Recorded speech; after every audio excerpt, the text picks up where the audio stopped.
প্রত্যাশা তো হচ্ছে আমাদের একটাই, যেটা আমরা দীর্ঘ 15-16 বছর ধরে লড়াই করেছি, যে একটা গণতন্ত্রের উত্তরণ, যেটাকে আমরা বলি রেস্টোরেশন অফ ডেমোক্রেসি, গণতন্ত্রকে আবার পুনরায় ফিরে নিয়ে আসা। এই গণতন্ত্র, এই নির্বাচনটা হবে একটা গেটওয়ে। এই গেটওয়ে পারলে আমরা একটা গণতান্ত্রিক পরিবেশে ফিরে যেতে পারবো এর মাধ্যমে।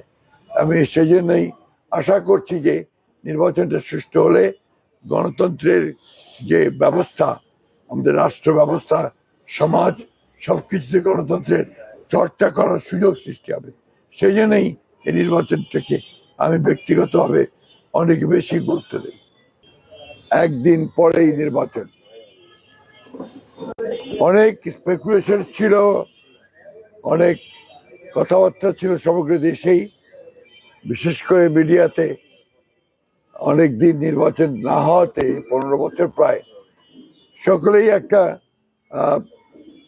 যেটাকে আমরা বলি উদ্বেগ, যে নির্বাচনটা শেষ পর্যন্ত ঠিকঠাক মতো হবে কিনা।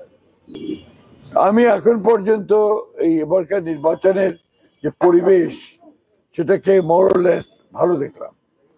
যে কয়েকটা ঘটনা ঘটেছে প্রথম দিকে, তারপর সবাই সংযত হয়েছেন, এবং সেই সংযত হয়েই আমি যা মনে হয়েছে যে এখন পর্যন্ত নির্বাচন যে পরিবেশ, সেটা নির্বাচনের অনুকূলেই ছিল।